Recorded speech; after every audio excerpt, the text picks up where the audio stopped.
எருமை எருமை எருமை. சாப்பாட்டையே கண்ணில் காணாத மாதிரி எப்படி மேய்து பாரு. என்ன பைரவி, சாப்பிட்றதுக்காக தானே இதெல்லாம் சமைச்சு வச்சிருக்கீங்க, அப்புறம் சாப்பிட்டாலும் திட்டுற? காலையில இருந்து வீட்டுல அத்தை மாமா நானும் யாருமே சாப்பிடல. ஏன், எல்லாரும் ஏதாவது விரதம் இருக்கீங்களா? மண்ணாங்கட்டி. ரொம்ப நேரமா சிந்துவும் ஃபோன் பண்ணல, சிவாவும் ஃபோன் பண்ணல. அவங்களுக்கு என்னமோ ஏதோன்னு அத்தை ரொம்ப பயந்து போயிருக்காங்க. நீ கொஞ்சம் கூட கவலைப்படாம ஆக்கி வச்சதெல்லாம் தட்டுல போட்டு மேய்ஞ்சுக்கிட்டு இருக்க. இதுக்கு தான் இவ்வளோ டென்ஷன் ஆயிட்டு இருக்கியா? ஏட்டு சொரக்கா கறிக்கு உதவாதுன்னு சொல்லுவாங்க. அந்த மாதிரி தான் உனக்கு இன்னும் பல விஷயங்கள் புரியவே இல்லை பைரவி. எல்லாரையும் ஒன்ன மாதிரியே நினச்சிக்கிட்டு இருக்கேன். சிந்துவும் சிவாவும் இந்நேரத்துக்கு கொடைக்கானலை நல்லா சுற்றி பார்த்துட்டு ஜாலியாக இருப்பாங்க.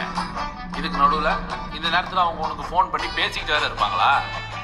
யாராவது கொஞ்சம் சந்தோஷமாக இருந்தால் அவங்க யாருக்கும் பிடிக்காதே.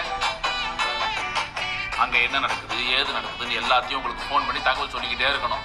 கொஞ்சம் அவங்களுக்கு நிம்மதியாக விடுங்களேன். 2 நாள் எந்த தொந்தரவும் இல்லாமல் அவங்க ஜாலியாக கொடைக்கானல் சுற்றி